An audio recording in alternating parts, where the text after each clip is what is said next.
بہت سے مباحثے ہوتے ہیں، لیکن آج جو ہم بحث کرنے جا رہے ہیں یا کر رہے ہیں، اس کے پاکستان کے مستقبل پر سنگین ترین اثرات ہوں گے، اور میں جو گزارشات کروں گا وہ بحیثیت اپوزیشن ممبر نہیں کروں گا، بلکہ اس ایوان کے ایک ممبر کی حیثیت سے اور پاکستان کے حلقہ نارووال 78 کے نمائندے کی حیثیت سے اپنے تمام اراکین قومی اسمبلی کو مخاطب کر کے کروں گا، جو ڈیوائیڈ کے اس طرف اپوزیشن میں بیٹھے ہیں یا اس سائڈ پہ ٹریجری بینچز پہ بیٹھے ہیں۔ جناب چیئرمین، یہ جو منی بجٹ ہے اور اسی کے ساتھ جڑا ہوا اسٹیٹ بینک کی امینڈمنٹ کا بل ہے جو ابھی پیش نہیں ہوا اور جو پیش ہونے جا رہا ہے، اس کے پاکستان کے مستقبل کے لیے اتنے تباہ کن اثرات ہیں کہ اگر آج ہم نے بحیثیت ممبر قومی اسمبلی یہ فیصلہ نہ کیا کہ کیا اس ایوان نے IMF کی شرائط کے اوپر مہر ثبت کر کے یہ ثابت کرنا ہے کہ یہ ایوان IMF کا ماتحت ادارہ ہے، یا اس ایوان نے اور اس ایوان کے اراکین نے اس بات کا ثبوت دینا ہے کہ انہوں نے پاکستان کے عوام اور اس کی ریاست سے وفاداری کا حلف اٹھا رکھا ہے، اور وہ اس ایوان کے اندر یہ حق رکھتے ہیں کہ کوئی بھی تجویز جو اس ایوان کے اندر پیش کی جائے اس میں وہ عوام اور ریاست کے مفاد میں رد و بدل کر سکتے ہیں۔ اگر ہم نے یہ حق استعمال نہ کیا تو کل کو جناب چیئرمین اس ملک کو مزید ایسی شرائط دی جائیں گی جس میں یہ کنڈیشنلٹی ہوگی کہ آپ اپنے پارلیمنٹ سے اس پہ مہر ثبت کرائیں، اور پھر اس وقت ہم بہت مجبور ہوں گے، چونکہ ایک ایسی مثال قائم کر چکے ہوں گے کہ جو IMF کا پیکج آیا ہم نے اس کو منوان اپنے ضمیر اور اپنی ڈیوٹی کی روشنی میں نہیں بلکہ جو ہمیں حکم دیا گیا اس کے مطابق بلڈوز کر کے یہاں سے نکال دیا۔ جناب چیئرمین، آپ کو میں یاد دلانا چاہتا ہوں کہ جب بجٹ پاس ہو رہا تھا اور بجٹ پہ بحث ہو رہی تھی تو میں نے بھی یہ بات کہی تھی، اور اس کا کلپ آج بھی موجود ہے، اور لیڈر آف اپوزیشن نے بھی یہ بات کہی تھی، اور ہمارے بہت سے دیگر اپوزیشن کے فاضل ممبران نے کہا تھا کہ جناب اسپیکر، یہ بجٹ ایک دھوکہ ہے، اس بجٹ کے اعداد و شمار دھوکہ ہیں، اس بجٹ کے اندر جو دعوے کیے جا رہے ہیں وہ دھوکہ ہیں، اور ہم آپ کو اس فلور آف دا ہاؤس ذمہ داری کے ساتھ کہتے ہیں کہ 6 مہینے کے اندر حکومت ایک منی بجٹ لے کر آئے گی۔ اور ہمارے جو ٹریجری بینچز کے اراکین ہیں اور فائنانس منسٹر ہیں وہ ہمیں یقین دلا رہے تھے کہ یہ حتمی بجٹ ہے، کوئی منی بجٹ نہیں آئے گا۔ اور جناب چیئرمین، اگر آپ کو میں یہ شیئر کروں کہ اس وقت کیا دعوے کیے گئے تھے، وزیر خزانہ کی یہ تقریر ہے بجٹ کے موقع پر جو انہوں نے کی تھی، انہوں نے فرمایا خاصی کاوش کے بعد حکومت آخرکار معیشت کو استحکام بخشنے اور ترقی کی راہ پر ڈالنے میں کامیاب ہو گئی ہے۔ زراعت صنعت کی کارکردگی غیر معمولی رہی ہے، ٹیکس وصولیوں میں شاندار اضافہ ہوا ہے، برآمدات میں اب ماضی کے مقابلے میں وہ بھی سب سے زیادہ ہیں۔ تو جناب چیئرمین، میں یہ سمجھنے سے قاصر ہوں کہ جب ملک کی معیشت استحکام میں داخل ہو گئی، جب ہماری زراعت میں غیر معمولی اضافہ ہو رہا تھا، ہماری صنعت میں غیر معمولی اضافہ ہو رہا تھا، ہماری برآمدات ماضی کے مقابلے میں سب سے زیادہ بڑھ رہی تھیں، اور حکومت کے تمام اشاریے آسمان کو چھو رہے تھے، تو پاکستان کے غریب عوام پہ 350 ارب کا اضافی ٹیکس کا بوجھ ڈالنے کی ضرورت کیوں محسوس ہوئی؟ اس کا صاف مطلب ہے کہ حکومت نے جو دعوے کیے تھے اس بجٹ تقریر کے دوران، اس بجٹ میں جو قوم کو سبز باغ دکھائے گئے تھے وہ جھوٹ پہ مبنی تھے، اور جو بات اپوزیشن کہہ رہی تھی وہ سچ پہ مبنی تھی کہ حکومت ناکام ہو چکی ہے معیشت چلانے میں، حکومت ناکام ہو چکی ہے اپنے اہداف حاصل کرنے میں، اور حکومت اعداد و شمار کے گورکھ دھندے کے اندر اپنی ناکامیوں کو چھپانے کی کوشش کر رہی ہے۔ جناب چیئرمین، میں سمجھتا ہوں کہ آج پاکستان ایک ایسے موڑ پہ کھڑا ہے کہ جہاں پر ہمیں بہت سے اہم فیصلے کرنے ہیں کہ کیا یہ معاملہ اسی طرح چلے گا یا اس کا رخ ہمیں بدلنے کی ضرورت ہے۔ یہاں سے کہا گیا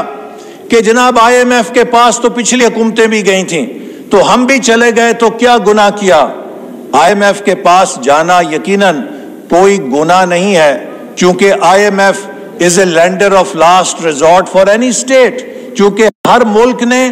IMF کے شیئرز لیے ہوئے ہیں، تو جیسے سینٹرل بینک کسی ملک کے اندر لینڈر آف لاسٹ ریزورٹ ہوتا ہے، تو اگر کسی ملک کو ضرورت ہو فائنینسنگ کی تو وہ یقیناً IMF کے پاس جا سکتا ہے۔ IMF کے پاس جانے میں کوئی ممانعت نہیں ہے، لیکن IMF کے ساتھ ایسا معاہدہ کرنا جس سے ملک کی مالیاتی خود مختاری کو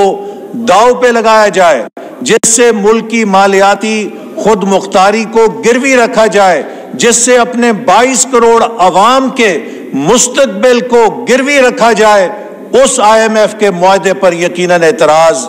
بنتا ہے اور جائز ہے اور کیا جانا چاہیے اور اس کی مخالفت بھی کی جانی چاہیے۔ آج ہم یہاں پر کھڑے اس حکومت کے اس اقدام کی مخالفت جو کر رہے ہیں اس لیے کر رہے ہیں کہ انہوں نے اپنی جو سخت شرائط مانی ہے IMF کی، وہ کیوں مانی ہے؟ اس لیے کہ 3.25 سال میں حکومت اپنے تمام اہداف حاصل کرنے میں ناکام رہی ہے۔ یہ IMF کی جو کنڈیشنالٹیز ہیں، آج حکومت نے پاکستان کو ایک بند گلی میں کھڑا کر دیا ہے۔ Pakistan between devil and the deep sea پھنسا ہوا ہے کہ آپ IMF سے معاہدہ کرتے ہیں تب بھی مرتے ہیں اور اگر معاہدہ نہیں کرتے تب بھی مرتے ہیں۔ لیکن اگر آپ معاہدہ کرتے ہیں تو 22 کروڑ عوام اور اپنی قومی خود مختاری کی قیمت ادا کرتے ہیں اور اس کو سودا کرتے ہیں، اسے فروخت کرتے ہیں۔ لہٰذا یہ معاہدہ اس شکل میں کیا جانا ایسا ہوگا۔ میں یہ ایوان کے اندر کہوں گا کہ انشاءاللہ جب ان منی بجٹ اور اسٹیٹ بینک کے قانون پہ ووٹنگ ہوگی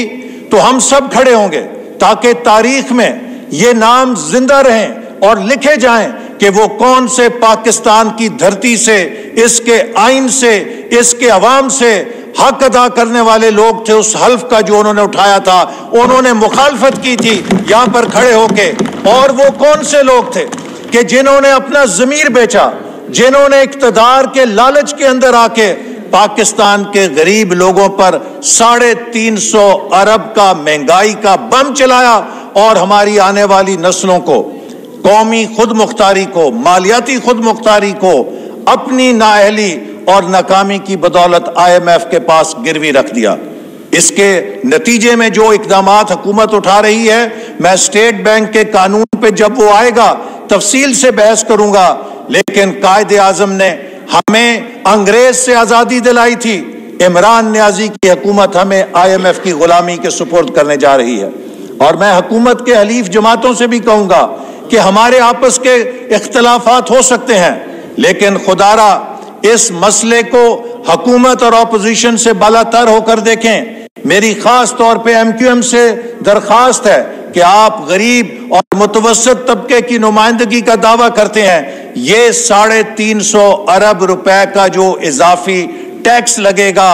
یہ غریبوں کی چیخیں نکال دے گا، متوسط طبقے کی چیخیں نکال دے گا، اور پھر اگر یہ ہمارے ذریعے سے، اس ایوان کے ذریعے سے، ایوان سے منظور ہو کے بجٹ میں حصہ بنے گی یہ تجاویز، تو وہ لوگ جنہوں نے آپ کو ووٹ دیے تھے وہ آپ کا گریبان پکڑنے میں حق بجانب ہوں گے کہ آپ ہماری زندگی کے حق کا، آپ ہمارے زندہ رہنے کے حق کا، آپ ہمارے بچوں کو دودھ پلانے کے حق کا، آپ ہمارے بوڑھے ماں باپ کو دوائیاں دینے کے حق کا، آپ نوجوانوں کو کمپیوٹر لینے کے حق کا، آپ پاکستان کے صنعت کاروں کو ماڈرنائزیشن کے لیے پلانٹ اینڈ مشینری لانے کے حق کا، آپ پاکستان کی زراعت کو، اس کے بیجوں کو مہنگا کر کے تباہ کرنے کے پیکج پہ کیوں ووٹ دے کر آئے ہیں؟ تو اس لیے میں امید کرتا ہوں کہ چاہے وہ MQM ہے، چاہے وہ کاف لیگ ہے، چاہے وہ GDA ہے، اور چاہے وہ پی ٹی اے کے نمائندے، پی ٹی آئی کے نمائندے ہیں.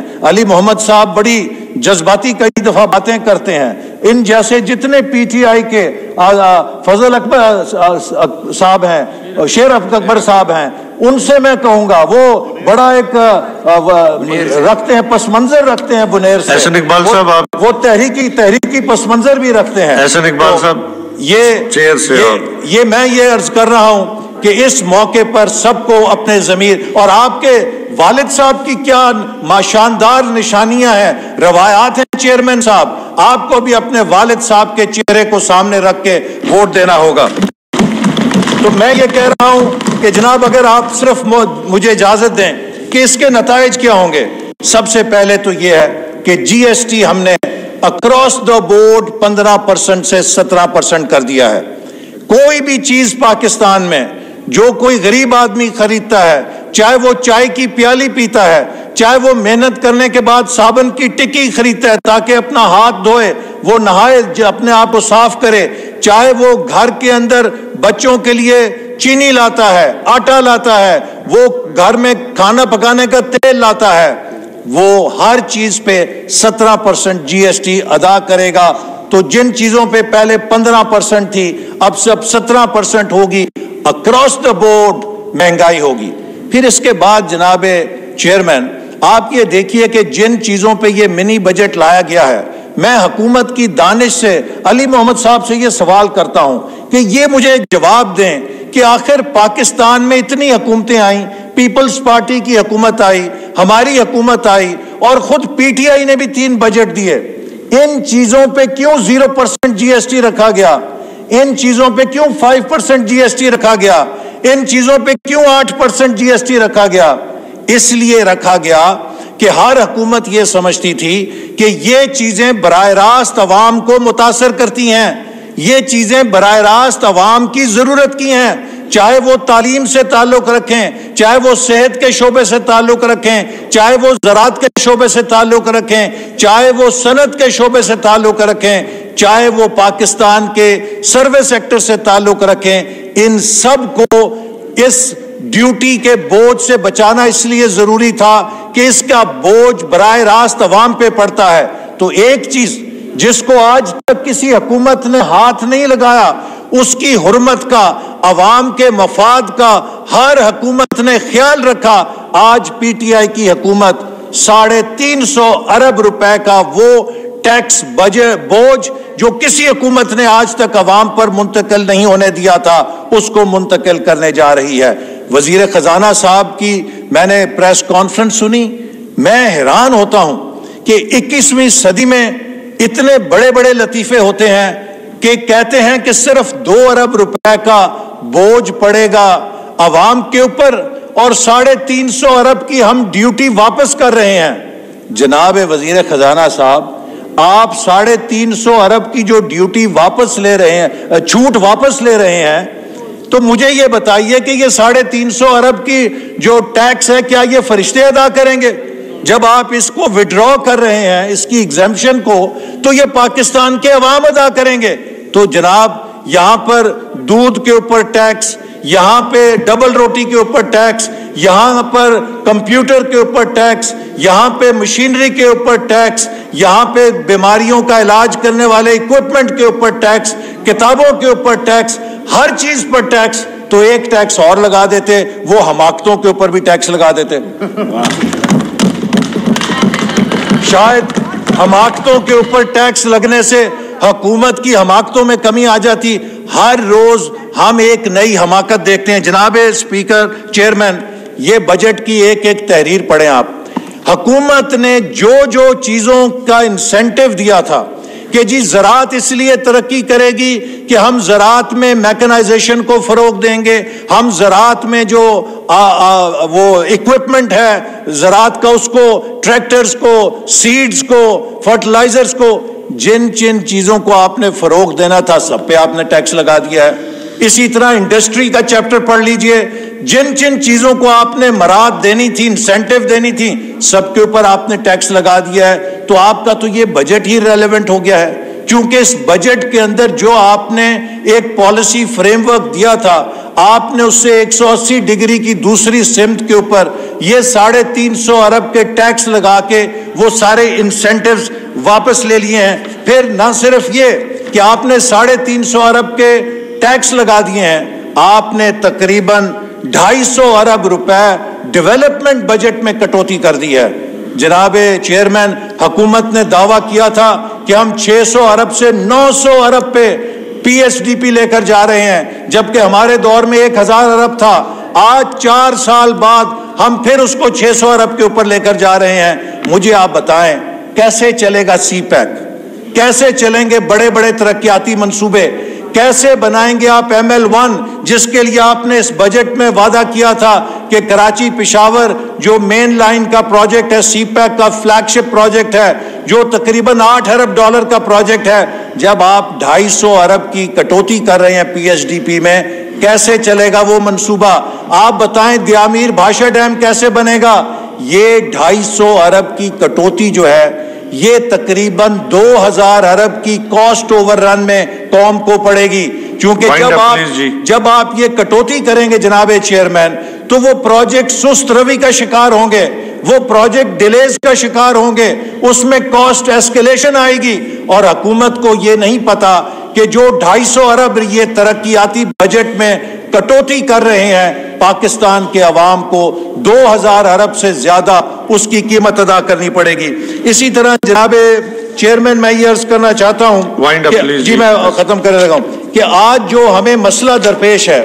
وہ یہ ہے کہ پاکستان میں 2 مختلف نظریات کی جنگ ہے. ایک وہ نظریہ ہے جو صبح شام اپنے قوم کو اور دنیا کو یہ ثابت کر رہا ہے کہ پاکستان مافیاز کا ملک ہے, پاکستان کرپشن کرنے والوں کا ملک ہے, پاکستان منی لانڈرنگ کرنے والوں کا ملک ہے, پاکستان سب سے زیادہ چوری کرنے والوں کا ملک ہے. اور ایک وہ بیانیہ ہے, ہم کہتے ہیں کہ پاکستان اتنا ہی چور ہے جتنی دنیا کی کوئی اور قوم چور ہے, اور اتنا ہی دیانتدار ہے جتنی دنیا کی کوئی اور قوم دیانتدار ہے. ہم ایک نارمل نیشن خدا کے لیے چلنے دیں اس ملک کو, جس ملک کا وزیر اعظم صبح شام تقریروں میں یہ کہے کہ یہ ملک مافیاز کا ملک ہے, یہ ملک منی لانڈررز کا ملک ہے, یہ ملک کرپٹ لوگوں کا ملک ہے. مجھے بتائیے وہاں پہ کون سرمایہ کاری کرے گا, وہاں کون, بس 2 منٹ آخری, اور وہاں پہ کون کاروبار کرے گا؟ تو جناب اسپیکر, ان کی جو حکومت ہے اس کے نتیجے میں آخری بات یہ کہنا چاہتا ہوں کہ آج پاکستان کی سالمیت کو اس لیے سنگین خطرے ہیں کہ 4 بنیادیں ہوتی ہیں جن پر قومی طاقت کھڑی ہوتی ہے: معیشت, سیاست, سفارت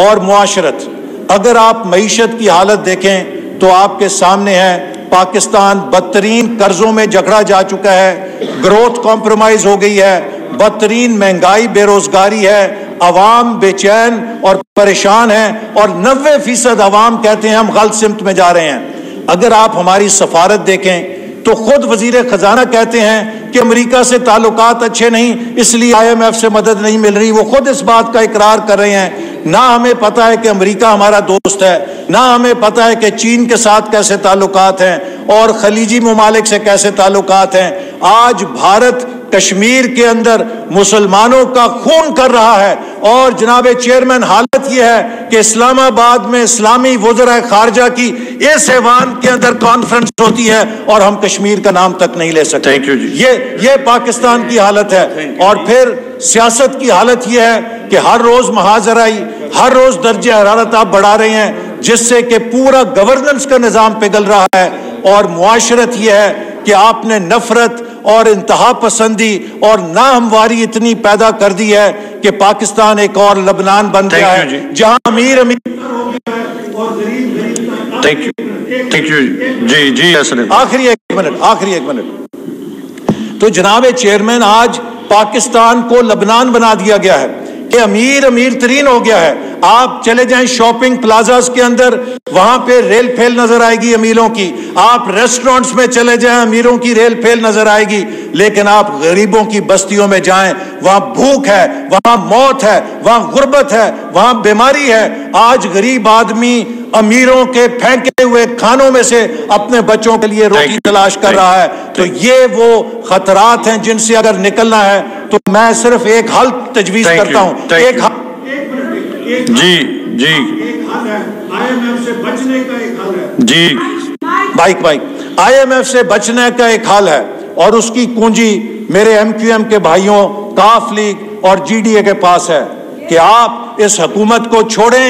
حکومت تبدیل کریں, ہم IMF کے پاس دوبارہ جائیں گے اور ہم ایک نیا پیکج لے کر آئیں گے. Thank you G.